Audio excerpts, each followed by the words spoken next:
Bonjour à tous et bienvenue pour cette nouvelle vidéo sur les bons étudiants. Aujourd'hui, nous allons voir le hessien et nous allons voir comment à partir du hessien, on va déterminer la nature des extrémums en fait lorsqu'on a une fonction de plusieurs variables. Dans la dernière vidéo, nous avons vu comment déterminer un extrémum pour une fonction d'une variable et sa nature, c'est-à-dire que c'est un minimum ou un maximum. Nous avons vu la condition de premier ordre et la condition de second ordre. Et là, en fait, c'est grâce au hessien que nous allons déterminer est-ce qu'un point critique est un extrémum et si c'est un extrémum, quelle est sa nature? Est-ce que c'est un minimum ou un maximum, etc. Donc, la vidéo va se décomposer en plusieurs parties. La première partie, nous allons juste voir qu'est-ce que c'est que le hessien, donc sa formule. Ensuite, nous allons faire un exemple de calcul de hessien, donc sans aucune interprétation, juste le faire pour que vous puissiez comprendre comment on le calcule. Ensuite, nous allons voir la condition de premier ordre et qu'on avait déjà vu dans une vidéo et la condition de deuxième ordre, enfin de second ordre pour deux variables pour calculer un extrémum. Et nous allons faire un exercice extrêmement important et extrêmement complet où nous allons calculer un extrémum pour le cas d'une fonction à deux variables. Donc restez bien jusqu'à la fin pour que vous puissiez justement voir l'exemple, comprendre les différentes notions et pouvoir appliquer tout ça en examen. Donc commençons par le hessien. Donc on a une définition, donc soit U un domaine de Rn, f qui va de l'intervalle U vers R, une fonction numérique dépendant des deux variables x1 et x2. Donc on a une fonction de deux variables de x1 et x2. On suppose que f admet des dérivées partielles d'ordre 2, c'est-à-dire qu'on peut dériver cette fonction f de x par rapport à x1 et x2, et puis ensuite redériver les dérivés par rapport à x1 et x2, les deux. On suppose que f admet des dérivées partielles d'ordre 2 continues sur U. Pour A1, A2 appartenant à U, donc on prend un point qui appartient au domaine de définition U, on appelle hessien de f en A1, A2 le nombre réel, c'est-à-dire que le hessien, c'est le nombre réel pour ce point, donc on va noter ça hf A1, A2, qui a la dérivée d'ordre 2 par rapport à x1 fois la dérivée d'ordre 2 par rapport à x2 moins la dérivée d'ordre 2 par rapport à x1, sachant que c'était la dérivée de x2, de a1 à 2 au carré. En fait, ça je vous explique un peu plus. Cette formule, c'est celle-là. Et pourquoi ça c'est au carré? Je prends une feuille blanche, je refais mon mon schéma que j'ai fait plusieurs fois déjà pour vous expliquer les dérivées d'ordre 2. Donc je vous avais dit en fait qu'on dérivait d'abord cette fonction une première fois. Donc ça c'est l'ordre 1. Une première fois par rapport à... Là je dérive par rapport à x2, là je dérive par rapport à x1, d'accord? Et puis la dérivée que je vais obtenir ici, je vais la redériver deux fois. Une fois par rapport à x1 encore une fois, et je vais noter dérivée seconde de la fonction f par rapport à x1 au carré, parce que elle... Pourquoi je mets ça? Parce que je l'ai dérivé une première fois par rapport à x1 et je la redérive une deuxième fois par rapport à x1. Et ensuite, là, je vais l'appeler dérivée seconde de la fonction f par rapport à x2 cette fois-ci, puisque alors que c'était la dérivée de la fonction par rapport à x1. Ici, pareil. Donc là, je dérive par rapport à x1 alors que c'était la dérivée de x2. Et là, je dérive ordre 2 par rapport à x2 carré, puisque je l'avais déjà dérivé par rapport à x2, et que là, je la redérive par rapport à x2. D'accord? Et on avait vu, grâce à l'identité de Schwartz, que ces deux-là étaient égaux. Donc si je fais ça fois ça, on est d'accord que ça fait ça au carré. C'est pour ça, en fait, que dans la formule, j'ai ça au carré. Parce qu'en fait, que je prenne AX1, enfin, de dérivée x1, alors que c'est la dérivée x2, ou que je prends celle-là ou celle-là, c'est pareil. Et que je les multiplie entre elles, c'est pareil, en fait. Donc c'est pour ça que je mets au carré. C'est pour éviter d'écrire ça fois la même chose. D'accord? Et ça, en fait, ce sont tout simplement ces deux dérivées-là qu'on va multiplier. Parce que celles-là, par contre, elles ne sont pas égales. Donc ça, c'est la formule. C'est-à-dire que on le fera en exercice, vous allez beaucoup mieux le comprendre, je pense. Mais en tout cas, ça, c'est la formule du hessien. Donc, à la place de vous expliquer pendant une année comment la formule, on passera directement à l'exemple. Donc, on a une fonction f qui va de r carré vers r, définie par la fonction f de x1, x2, qui est égale à 2x1 au carré fois x2, moins x1 fois x2 au carré, plus 6x1 fois x2. Et donc, ce qu'on va faire, c'est tout d'abord vu que pour le hessien, on se sert des dérivés d'ordre 2, on va tout d'abord calculer les dérivés d'ordre 1. Donc, je dérive cette fonction par rapport à x1 d'abord. Grosso modo, en fait, pour vous expliquer, avant d'avoir toutes ces dérivées dans la formule, puisque dans le hessien, on va utiliser toutes ces dérivées, avant de les avoir, il faut d'abord avoir ces deux-là. Donc, c'est ce que je vais faire ici. Donc, je dérive cette fonction par rapport à x1. Donc, ici, on le fait ensemble, mais la réponse, elle est là. Hein. Donc, le 2 passe devant, puisque je dérive par rapport à x1. Donc, la dérivée de 2x1 au carré, ça va faire 4x1 fois x2. Parce que le x2, je le remets, puisque c'est une constante, vu que je dérive par rapport à x1. Ici, j'ai moins x1 fois x2 au carré. Le x2 au carré, je le remets. Et la dérivée de moins x1, c'est moins 1. Donc, j'ai moins x2 au carré. Ensuite, la dérivée de plus 6x1 fois x2, ça sera 6x2 parce que la dérivée de x1, c'est encore 1. Donc, j'ai la dérivée d'ordre 1 par rapport à x1. Maintenant, je dérive cette fonction par rapport à x2. Donc, donc je remets 2x1 au carré, parce que maintenant, ça c'est L la constante, vu que je dérive cette fois-ci par rapport à x2. Et donc, la dérivée de x2, c'est 1. C'est pour ça que j'ai 2x2 au carré. Ensuite, ici, je remets le moins x1. Et la dérivée de x2 au carré, c'est 2x2. Donc le 2, en fait, je l'ai mis tout devant et j'ai mis x1, x2. Donc moins 2x1, x2. Ensuite, la dérivée de ça va être plus 6x1 parce que la dérivée de x2, c'est 1. Donc là, je vous ai mis les deux dérivées partielles d'ordre 1 par rapport à x1 et par rapport à x2. Et maintenant, en fait, ce que je vais faire, c'est que je vais dériver ça par rapport à x1 puis par rapport à x2. Donc la dérivée d'ordre 2, en fait. Parce que dans ma formule, je m'en sers. Donc la dérivée, en fait, par rapport à x1 de ça, ça va être quoi? Ça va être tout simplement 4x2. Parce que là, je dérive par rapport à x1, donc le x1 va devenir 1, donc j'ai 4x2. Ici, il n'y a pas de x1, ici non plus, donc ça fait 0 et 0. Donc la dérivée d'ordre 2 par rapport à x1 deux fois est égale à 4x2. Maintenant, je dérive cette équation par rapport à x2. Sachant que si je dérive cette fonction par rapport à x1, c'est pareil. Donc en fait, je vais la faire une fois et je vais dire que c'est égal grâce à l'identité de Schwartz. Si vous ne savez pas c'est quoi cette identité, pardon, la vidéo il y a une vidéo en fait sur ma chaîne dans la playlist mathématiques 1 qui traite de ce sujet, qui vous dit en fait que ces deux dérivées sont égales. Donc à la place de calculer les deux, j'en calcule une et je dis qu'elle est égale à l'autre. C'est pour ça que j'ai mis ici en fait que la dérivée par rapport à x2, sachant que c'était la dérivée par rapport à x1 est égale à la dérivée par rapport à x1, sachant que c'était x2. Donc je vais dériver ça là par rapport à x2 en fait. Donc quand je dérive ça là par rapport à x2, j'ai 4x1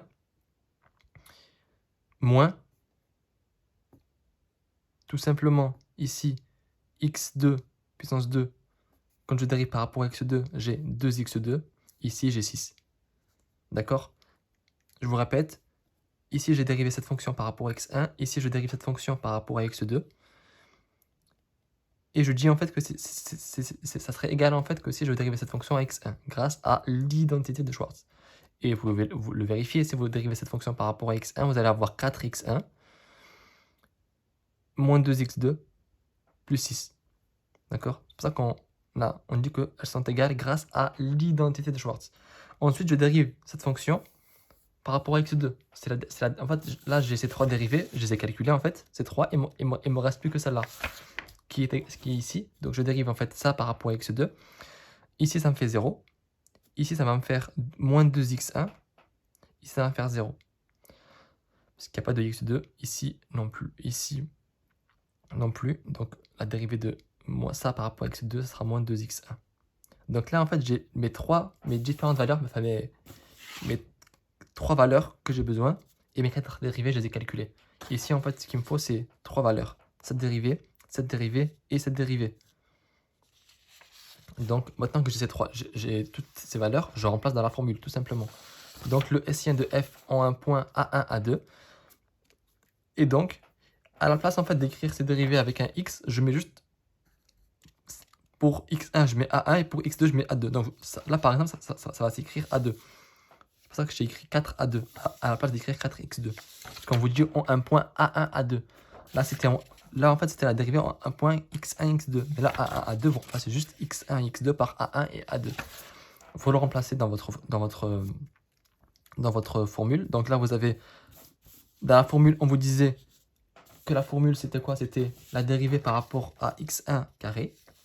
Ici, je l'ai calculé juste avec vous ici. Donc c'est 4x2, donc 4 à 2. Ensuite, la formule, elle me dit que c'est fois la dérivée de x2 carré. Je l'ai ici. Ici, donc c'est moins 2x1, donc ça va être moins 2 à 1, fois moins 2 à 1. Et ici, on m'a dit que c'était la dérivée, en fait, quand je croisais, entre guillemets. Et donc, ici, on avait trouvé que c'était égal à moins, enfin, 4x1 moins 2x2 fois 6. Donc, dans la formule, c'était ça.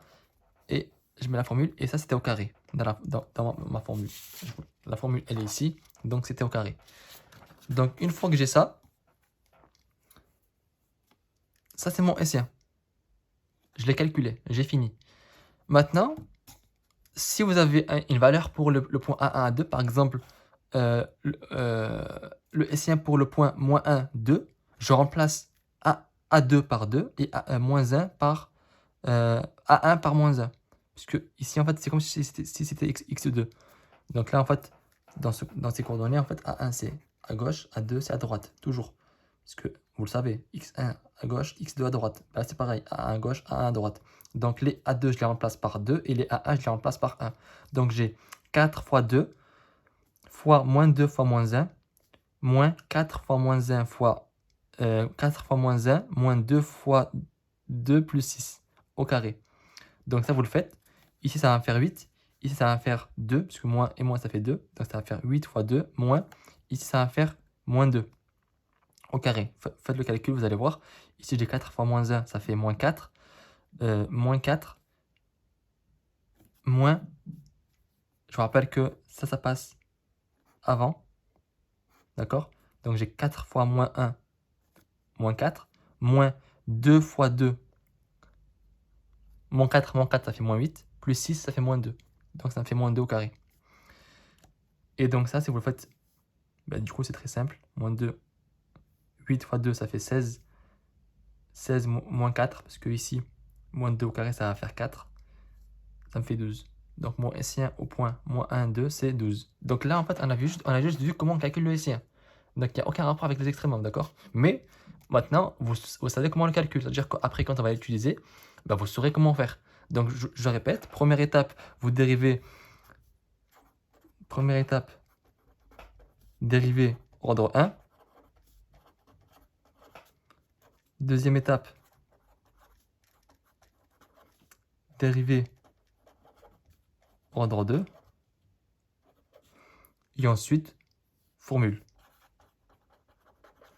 Tout simplement, d'accord?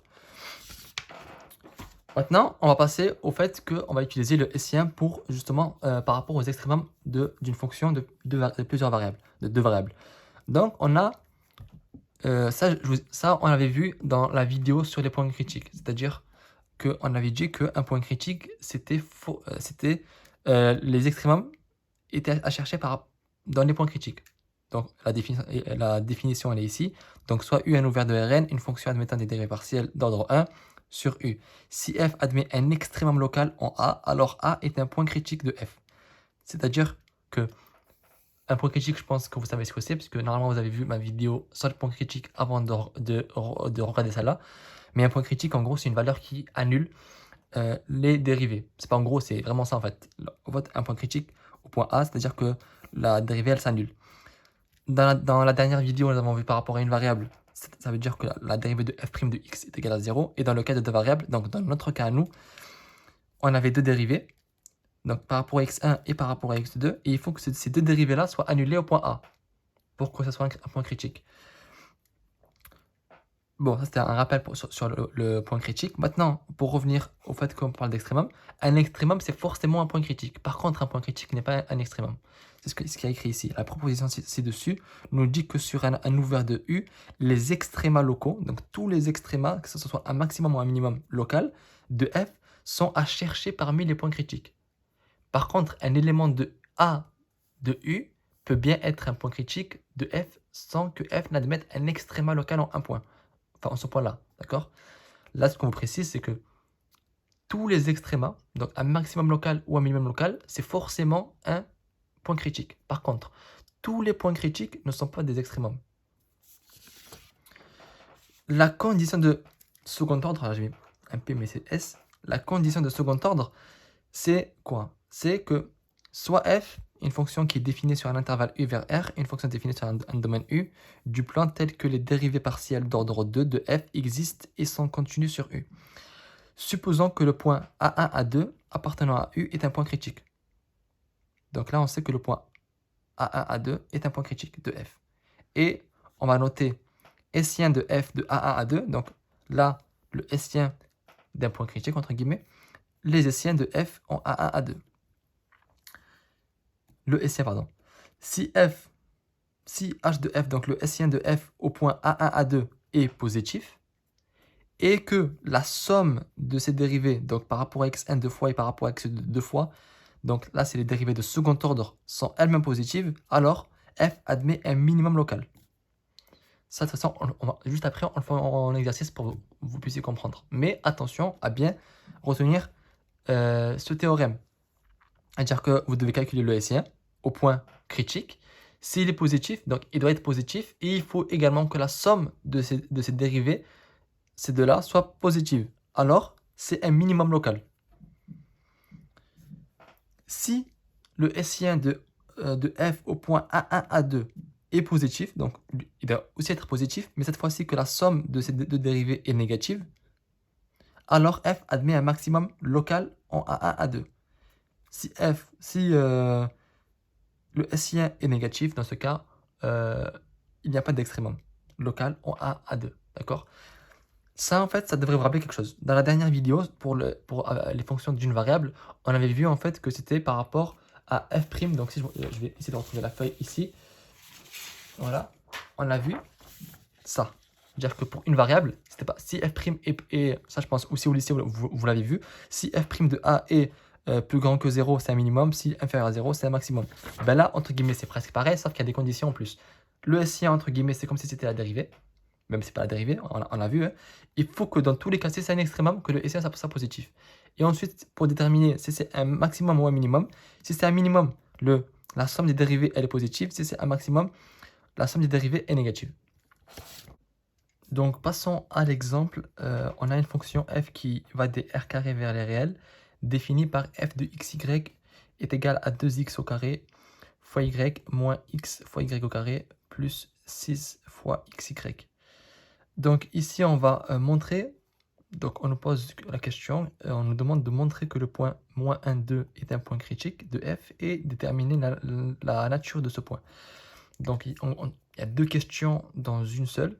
La première, c'est de déterminer que moins 1, 2 est un point critique. Donc ça, on sait faire. Ça sera la première étape. Et une fois qu'on aura déterminé que c'est un point critique, on va déterminer sa nature. Comment? On va tout d'abord calculer le Sien, voir s'il est positif ou négatif. S'il est positif, dans ce cas, ça va être un extrémum. On verra. Donc, si le Sien est positif, c'est un extrémum. Et puis ensuite, on va voir si la somme de ces dérivés est positive ou négative. Si c'est positif, c'est un minimum. Si c'est négatif, c'est un maximum. Donc, vous pouvez voir qu'il y a plusieurs étapes et on va le faire tout ça ensemble. Première étape, comme je disais, c'est de vérifier que le point moins 1, 2 est un point critique. Donc, pour faire ça, il faut tout d'abord calculer les dérivés d'ordre 1. Parce que je vous rappelle que si c'est un point critique, ce point va annuler les deux dérivés, x, y. Donc, on calcule la dérivée par rapport à x. Donc, ici, 2x au carré fois y, la dérivée de cette partie de la fonction, ça va être 4xy. Puisque le 2 passe devant, ça va faire 4x. Et vu qu'on dérive par rapport à x, le y, ça va rester une constante. Ici, le moins x à dériver, ça sera moins 1. Donc, moins 1 fois y, ça va faire, donc ça fait moins y au carré. Et ensuite, ici, le x va devenir 1, donc ça va faire plus 6y. Ici, pareil, donc on dérive par rapport, cette fois-ci, par rapport à y. Donc, ici, le y va devenir 1, donc je vais avoir 2x au carré. Ici, le moins x, je le remets, le 2 passe devant, donc ça va faire moins x fois 2y. Donc, le 2, je le mets tout devant, donc ça va faire moins 2xy. Plus 6x. Bon, pour les dérivées partielles, je vais assez vite parce que je prends en compte et je me dis que vous savez faire vu que depuis le début de la playlist, vous me regardez, que là on est à la fin. Donc normalement, vous savez dériver partiellement une fonction par rapport à ces variables. Ensuite, pour vérifier donc que moins 1, 2 est un point critique, je vérifie en fait que le point moins 1, 2 annule les deux dérivés. Donc je remplace dans cette ici par x par moins 1 et y par moins 2. Ici, je remplace x par moins 1 et y par moins 2. Et il faut que les deux résultats soient égaux à 0. Donc faites-le à la maison, ça. Vous allez voir, ça sera bien égal à moins 2.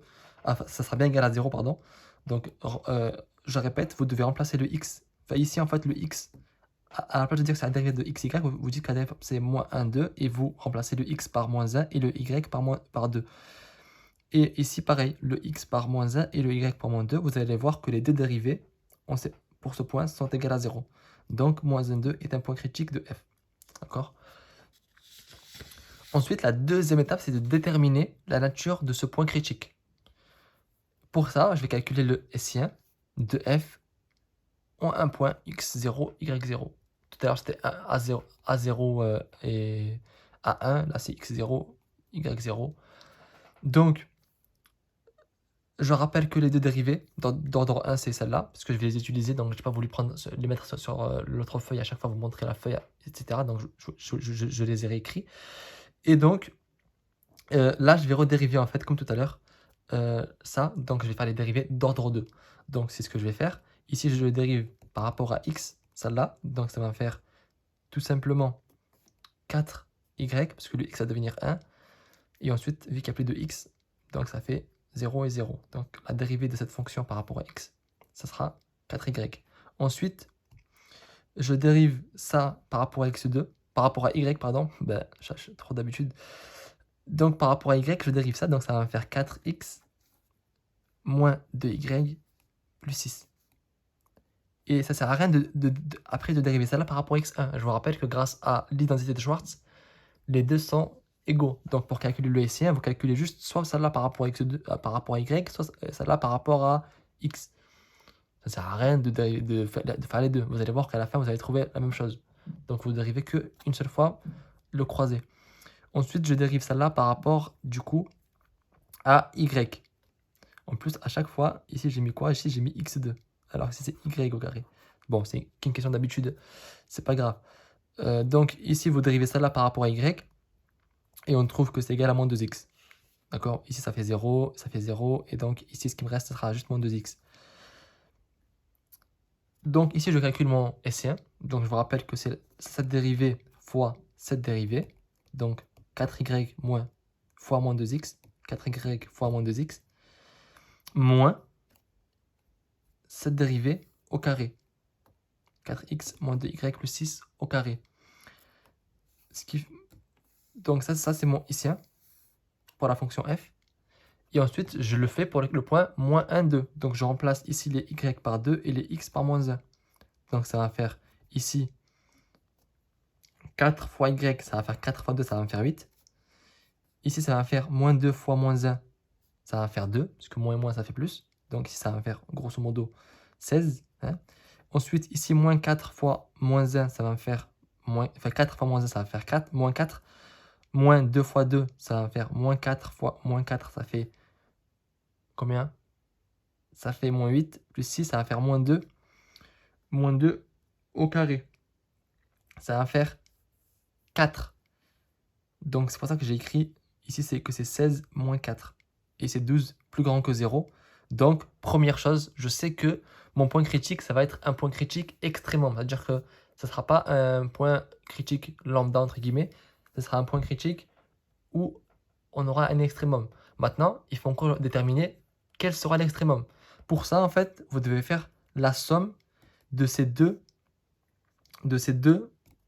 dérivés au point moins 1, 2. C'est ce que j'ai fait ici. J'ai directement écrit la réponse, nous en déduisant que f admet un minimum local en moins 1, 2, car le hessien en moins 1, 2 est plus grand que 0. Ça, on l'a vu ici. Et que la dérivée, celle-là, plus celle-là, au point moins 1, 2, les deux, c'était égal à 8 plus 2. Donc, là, on peut le faire ensemble. 4 fois 2, ça fait 8. Moins 2, enfin plus, moins 2 fois moins 1, ça fait 2. 8 plus 2, ça fait 10. Donc, c'est plus grand que 0. Ça, si je remets le CSO, donc la condition de second ordre, bon, j'ai trop de feuilles ici, mais on nous disait que lorsque le S1 était plus grand que 0 et que la somme était plus grande que 0, alors la fonction f admet un minimum. Donc là, on dit que la fonction admet un minimum. Après, si vous voulez, vous estimez ce minimum, c'est-à-dire, ça sera quoi l'image du minimum. Donc, vous remplacez dans la fonction f, x, y par moins 1 et 2, et vous trouvez que f de moins 1, 2 est égal à 4, pour donner une valeur. D'accord? Donc, la fonction f admet un minimum, parce que le S1 il est positif et que la somme de ces deux dérivés au point moins 1, 2 est positive également. Donc c'est pour ça que f admet un minimum local en moins 1, 2. Donc si je devais faire un rapide bilan de cette fonction, de cet exercice, en fait, vous avez deux sortes d'exercices. Soit on vous donne le point critique et on vous demande de le vérifier. Donc dans ce cas, vous calculez. Première étape, dérivée, ordre 1, vérifier le point critique. Le point critique, d'accord? Grâce aux dérivés d'ordre 1, il faut que le point critique les annule. Ensuite, pour la nature du point critique, le S1, premièrement, vous le calculez. Donc pour ça, ordre 2, dérivée ordre 2. Donc ça c'est pour le S1. Une fois que vous l'avez vérifié si le HF, donc le S1 de la fonction, est positif ou négatif. Une fois que vous avez vérifié ça, vous vérifiez que la somme des dérivés, vous savez lesquels, je ne précise pas, est soit positif, soit négatif. D'accord? Ici, il y a plusieurs possibilités. C'est-à-dire que jusqu'ici, c'est bon. Ensuite, pour vérifier, c'est ici. Soit si le S1 est positif. Donc, S1 HF. Si il est plus grand que 0. Dans ce cas, vous avez deux possibilités. Soit c'est un minimum, soit c'est un maximum. Ça dépend des dérivés, de la somme. Si le S1 il est négatif, dans ce cas, c'est pas un extrémum et vous avez votre nature directement. D'accord? Très simple. Voilà, c'était un schéma récapitulatif. Oh, quel mot. Voilà, merci d'avoir regardé cette vidéo et à très vite sur les bons étudiants.